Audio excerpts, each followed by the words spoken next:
I'll let you know. Okay. Good morning, everyone. This is Krista Harmon. I'm from the Kent Intermediate School District, and I welcome Chris Birdsong from Sobie Company. She's our professional guest today, and she is a project manager in the construction industry and a landscape architect. And we're so excited to have you here, Chris. It's going to be a fast 30 minutes. We're hoping the students will ask questions, but I'd love to take you back to when you were 16 or 17 to get us started. What were you thinking you'd like to do, Chris? Is this where you thought you'd be? Well, I have to be honest. When I was 16 or 17, I was in the 70s, and it was a different world back then. And most of the girls I graduated high school with were either secretaries, teachers, or executive assistants. And I had always been interested in how things went together.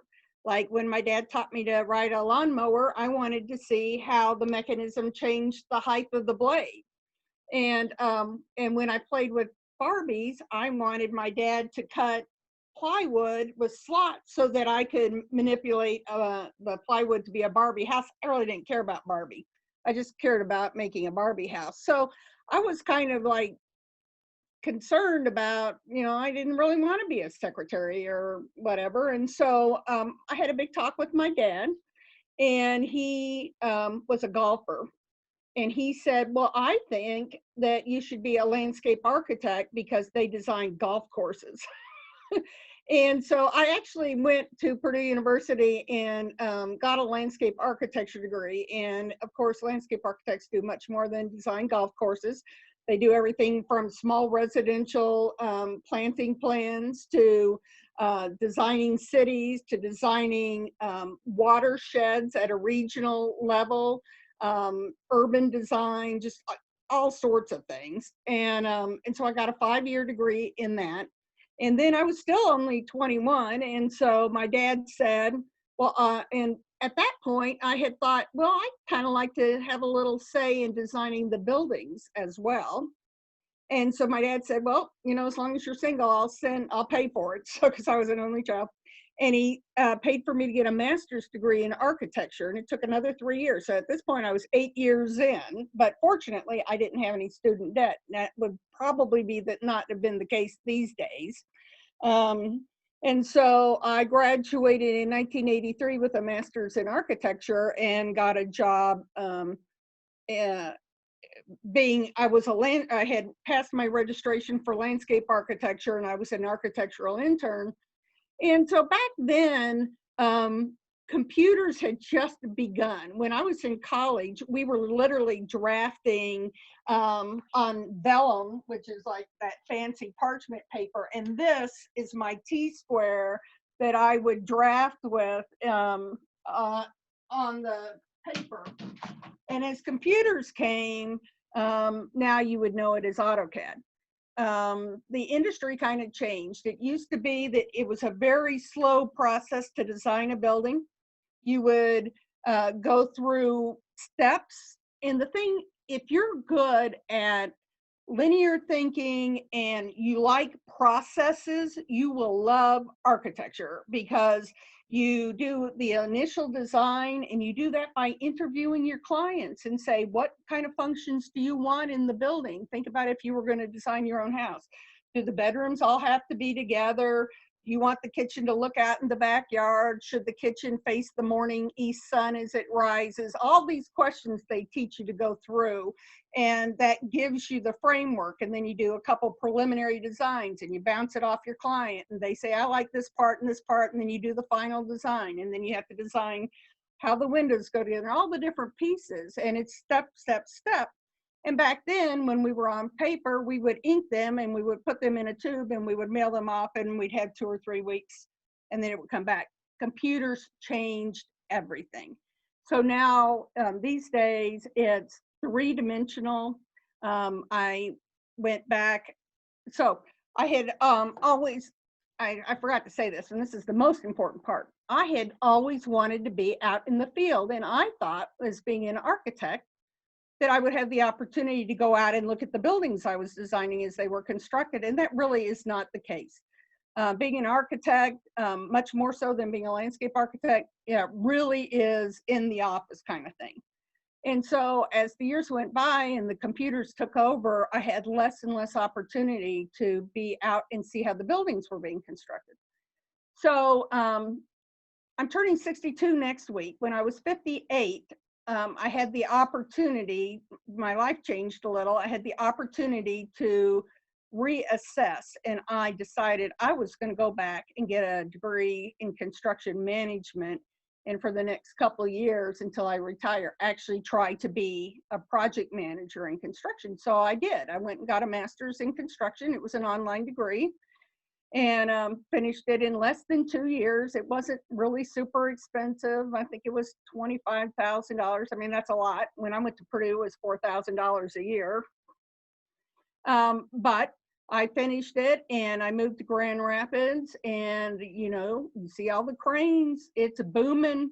And I got hired, and now I have a company, Silverado, and I am designing 4 or 5 buildings at a time, as far as getting the field people out there, ordering all the studs, ordering all the ceilings, ordering all the fancy finish materials, and doing all the takeoffs and everything, and then going out in the field and interacting with the other contractors that are putting in the HVAC, which is the heating, venting, air conditioning system, the windows, everybody. We all have to work together. It's very collaborative. But another thing that I think you might think about it for yourself, and I encourage you to do some things like strength finders and other tests that let you kind of look at where your own strengths are. But I am ADHD. And this is a great job for me because I have 4 or 5, 6 projects. I can do the hard stuff, the thinking stuff that I have to do on spreadsheets in the morning, organize my day, and in the afternoon go out into the field. And that's exactly how it works for me. There's guys here that do it completely differently, and so it just gives me a lot of opportunity to kind of customize how I approach things. But it also, and this is the most important thing I can tell you, it gives you such joy and such satisfaction to be hands-on. And when you go to Woodland Mall and you go to that REI store, that wood around the entrance is Alaskan yellow cedar. And I had to find a source in Alaska because they specified it could only be that. I had to get that wood sent to California and get it cut into shiplap, which is the overlapping wood.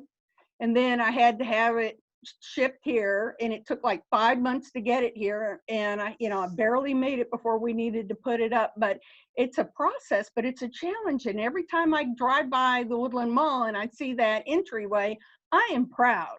And so, we do all sorts. I did a MRI project for Lemon Holton. I'm doing a C-section project for Spectrum now. I'm building the Hilton Hotel. I built a senior living center over on Forest Hills where the old YMCA used to be. And it's just all different stuff all the time. And I find that fascinating and really, energizing to do that. So, I am the only project manager here at our firm that has never actually worked in a trade. A lot of the guys here worked as a trade in the trades and worked their way up. These days, there's a huge opportunity for people who work in the trades to start out. You start out $30,000 a year out of high school, don't have any student debt, and then in general, you can find a company that will pay to send you to Ferris, who has an excellent construction management program, and just rock through it. And then you can move into project management, and then you would have the opportunity to have done hands-on installation. Like when I am out there, I've never hung one of these acoustic tile ceilings, and I designed them for 30 years, but I never hung one. And so, there's pieces that are missing, but I have other gifts that I bring. So, it's cool. And there will always be construction, and there will always be design. And I just think the opportunities are boundless. And a lot of the people out in the field are getting old like me, and they're retiring, and they are looking for people that are interested in doing this. And it's so much fun. And there's such a feeling of camaraderie out on the projects, and it's just really rewarding. And and the original issue I had with gender bias is not there anymore. And really, the problem with me was launching so late in life as a project manager. But I got hired in just a couple months, and I'm happy and I'm doing well, and it just makes it easier for the next set of old people to come along. And so I encourage you, and I'd love to hear your questions. Yeah, so I think what's really, I mean, there's so much to unpack there. I have like 10 questions just out of that beautiful introduction. But I'd love to ask the students just to put into chat, like, does the idea of that project-based idea of just having different projects, multiple going on and being outside, does that thrill you? Give us a good yes, a big thumbs up. Tell us what you're thinking about, if that already excites you. Um, so I'll go back to my questions, but Hayden wants to know, does the architect need to know physics of the building, or can they design anything? Or does the software really come into play? Tell us about the physics. Is that something they should be studying right now and being good at? So when I went to architecture school, and I think it's pretty much the same, we did have some structures courses. So you would have to be able to understand things like deflection. Like if you have a long span beam and you put a load on it, the beam is going to bend. And so we had to be able to understand that and do basic sizing of the beam. Because think about it, if you're going to do a multi-story building, and there has to be a beam between the first floor and the second floor, if you're just doing a preliminary design, you need to kind of know whether the span from column to column is going to take a 6-inch beam or a 24-inch beam, or else how can you just kind of get a feel for it, especially if there's a zoning restriction for height, like 35 feet. Can I get that in if I'm doing long spans between the columns? Because the longer the span is, the deeper the beam has to be and stronger. So the answer is yes. Nominally speaking, I've never had to do it really in any way that had any life or safety issues since I graduated. I mean, they want you to understand there will always be a structural engineer that is involved in the project that will do the fine calculations. And so, yes, it's good to understand all those things, and they will, just like in high school, they'll teach you chemistry and all that stuff, and you may or may not ever use it in the future, but you have an understanding of how the world fits together. So that's kind of it. And when you go into BIM, the 3D softwares and things that they're using now with virtual reality, it's amazing. It does suggest the right sizes for you. So the software, like you said, is developed now, and you have to take those courses. But if you're not an A student in physics right now, that doesn't mean that you shouldn't go into this field, is what we want to make sure they know. Absolutely right. Yeah. Yeah. Great. So I just asked the students, because you've had such a rich history, Chris, I'm wondering if students came today to hear more about project management or that landscape architect. So we'll let them respond to that.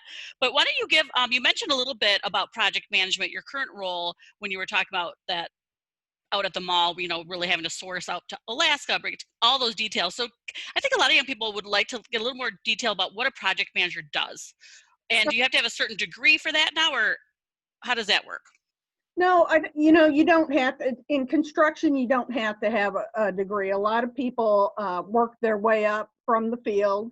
And so what'll happen is if you're out in the field and you're on the framing crew, you'll probably go work for a subcontractor that does framing. And for commercial construction, it's metal studs, and so typically they'll take the best guys, they'll take people out of the field that have an interest in moving up financially and responsibility wise, and bring them into the office. A lot of people go back to the field. It's not the same. It's different being out in the field. You're really outdoors a lot of times because you're working on projects and before the building is enclosed. And so, but if you take that knowledge, you can come in and become a project manager in a construction company without ever taking anything beyond high school. And that is the route that everyone else in my company took, except for me. And except for the one guy, he took that route, and he's a really good project manager. And so later he went back to Ferris and got a degree in construction management. Now he's everyone's boss. So, but he does have the field experience. So what I do is I estimate projects. Like I just estimated the Lowell Showboat was was um, uh, was sent to the scrap heap, and they measured it before they did that, and so they're rebuilding it up in the UP, and they're going to ship it down brand new but exactly same replica, and in 5 pieces. And we're I sent an estimate in to do all the framing on the inside, all the drywall on the inside, the tin ceilings. It's going to be really cool. I'm hoping we get that project. So you do estimating for that, so you're involved in looking at a lot of projects, and you don't get them all. But some companies have a chief estimator, so that's not generally the project manager's main thrust. So then when we get a project, they'll say, okay, Chris, I'm assigning you the REI. And so you get a set of drawings, you have to establish a relationship with the general contractor, with some of the owners, and then you have suppliers that get you your drywall, or my firm does framing, drywall, plaster, acoustic ceilings, that kind of thing. Some firms do concrete, some firms do the big heavy steel, some firms do windows. There's all sorts of plumbing, all sorts of specialties. And so you'll look at the drawings and you'll do a takeoff. And this is a really important part, because you have software and you take the plans and you figure out what it's going to take. And then you figure out how many pieces, and you work with the suppliers on how much that's going to cost. And you work with subs on how much they're going to charge you to hang each piece of drywall by the square footage. And you work with the project manager for that project that will, establishes a schedule. And then you have to decide, if they're giving me 2 weeks to get this done, how many of my guys have to be there every day to do that, and kind of negotiate those things. And you have to order everything so that we have your supplies, so that they get delivered to the site on time, but not so early that you have to pay for it and keep it in your warehouse 2 or 3 months and not get reimbursed for it. So it's kind of like a little game. And so then with the advent of the computers, it used to be that we would draw the drawings in ink, and when the owner said, yep, that's it, those were the drawings. The building was completely designed. These days, you have what is called concurrent design. So they may design kind of the basic part of the building and the foundation, and they'll start pouring the foundation before the rest of the building is designed. And things change. It's amazing. That's why the 3D modeling software is important, because it can tell you that some plumbing line is going to go hit a column before you actually put the plumbing line in and go, oh, that's not going to work. So every day, and with multiple projects, they're moving on. They're in different stages. We try to have, like, I have a couple brand new ones, a couple in the middle of construction, and a couple ending up. And the beginning and the end are the most time intensive. And as they're rocking along, some projects take a year or more. It gets pretty, it gets going. It's pretty easy. So you do that. You work with your foreman out on the field and make sure, and respond to any requests for information, any of these conflicts that go on out there. You have to get relationships with the other contractors, because you have to negotiate these things, and get them to get their stuff up over we can't hang a ceiling until all the plumbing and all the HVAC is up in the ceiling. So it takes a lot of coordination, and it takes a lot of people skills.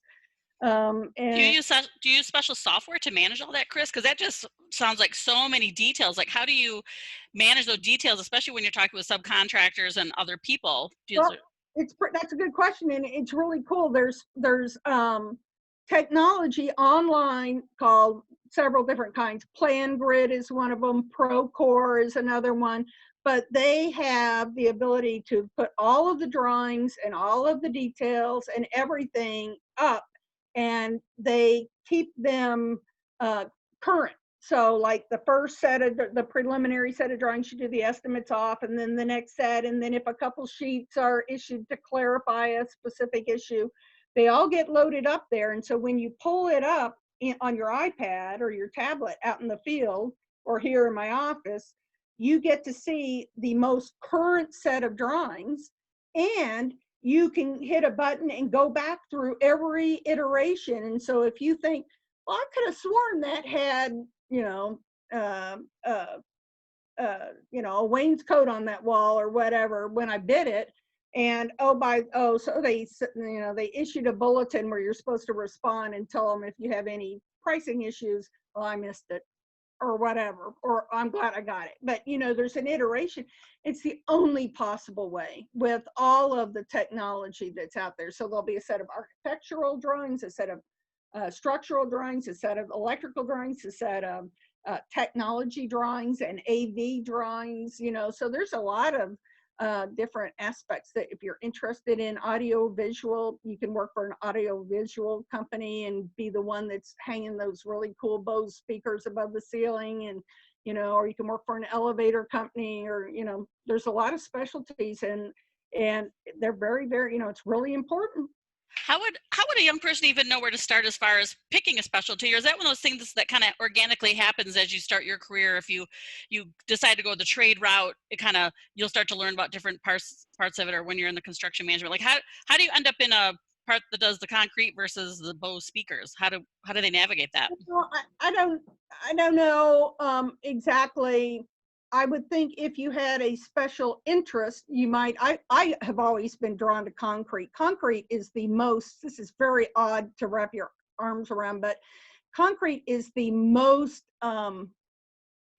creative material in all of architecture, because if you can, now that we can make these three-dimensional forms and stuff, you can make some crazy buildings out of concrete, and concrete really in the 40 years I've been in construction has moved along much further than steel or anything else. And so, I would think that the thing to do is, unless you have an established interest, would be just to start working, and then you'll see, you'll be, after you work on 2 or 3 buildings, you'll be exposed to, like, the Hilton that we're building down there is going to be a 5-star Hilton, and it's got some really nice finish materials, and it's got some really nice technology going on in there, which is completely different than than other projects that they're a little more basic. So Yeah, we have organized, just so the students know, we've organized tours. They're called talk-in tours, where we give you the chance to get out to some of these construction sites and talk to people who work there. So that's why I want you to know about that careerreadiness.kentisd.org website, so you can check into that. Obviously things are a little changed, but we want to help you guys get out there to see it, because you don't know unless you see it. So just know that many of these companies are also very open to job shadows, with the safety in mind, that they do let students come out and talk to people and see it, because how else would you know, right? So Chris, what's been your experience of helping young people, or what have you noticed about your companies? Do they let people come out? Have you been able to mentor out on the field? Yes, before the COVID, there was a different thing. And so, and it'll be that, it'll be more open again. But yeah, I think, and I belong to an organization was called NAWIC, National Association of Women in Construction. And they do tours, and the women membership in there, it's not just women that are project managers or actually work in the construction on the projects. They're the people who sell the door frames, they're the people, just all the suppliers and everything. So I mean, I think there's a lot of organizations. Construction Specifications Institute, which is an awesome organization and has everybody from from the people who write the specifications for the architects of the building. There's a big book that describes everything that goes in the building, like what kind of drywall, what kind of glass in the windows, everything. And it's called the specifications book. And if you are really a detail oriented person, that is a great job, because it's different every building you're working on, but it's very regimented as far as, there's little sections and you go through, and you can have a very nice career being a specifications writer. There's just an amazing array of things. But So one of the questions too that I had just come privately was, you work in commercial right now.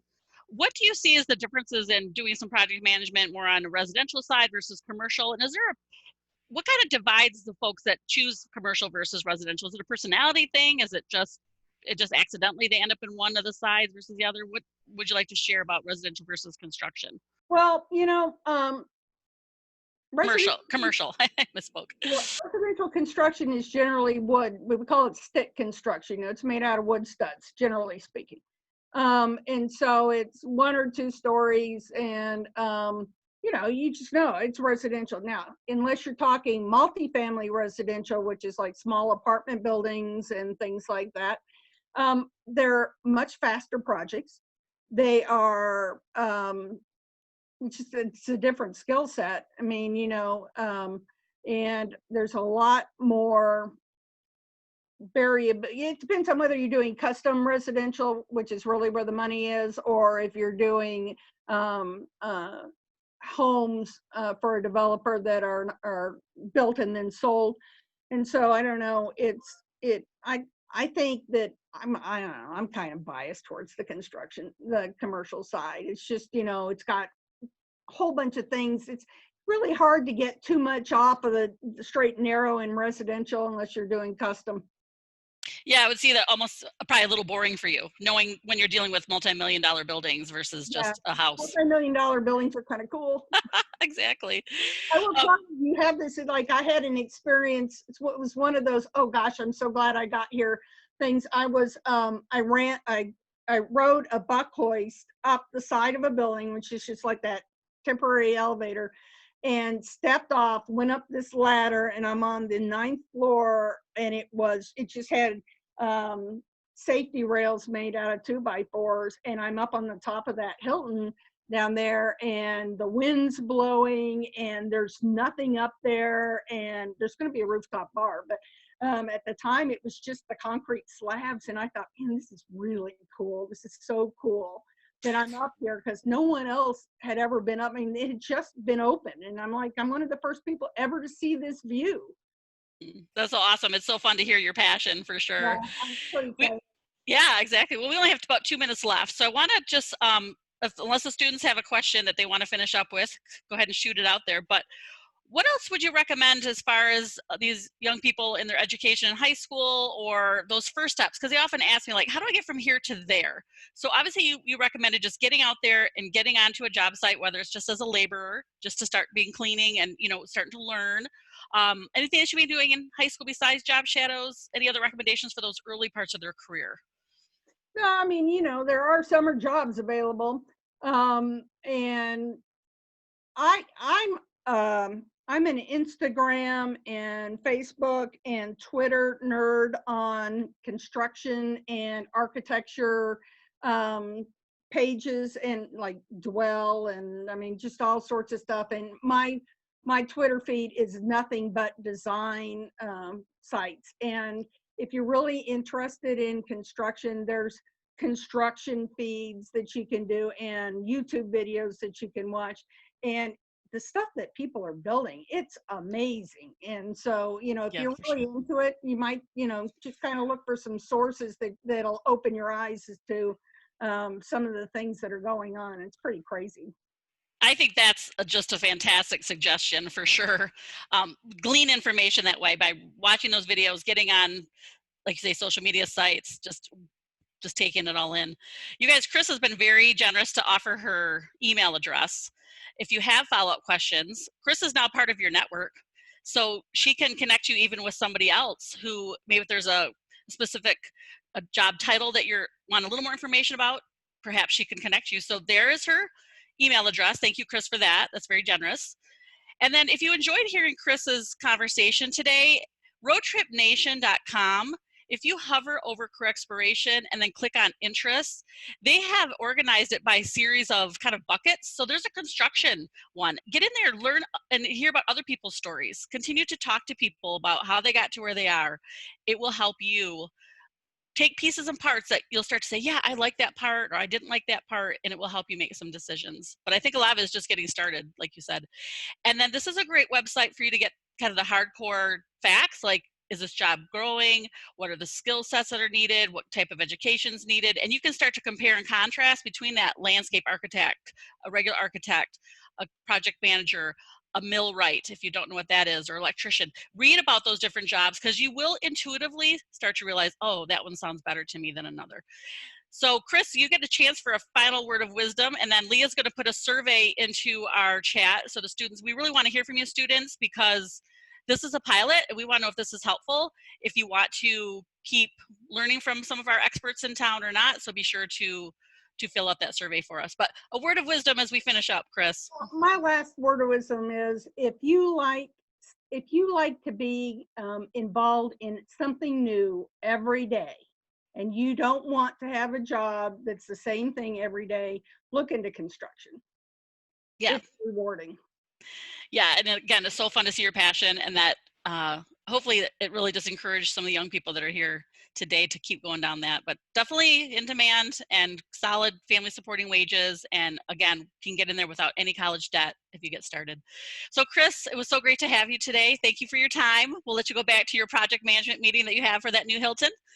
And again, thank you students for showing up today. We hope you have a great afternoon. Bye everybody.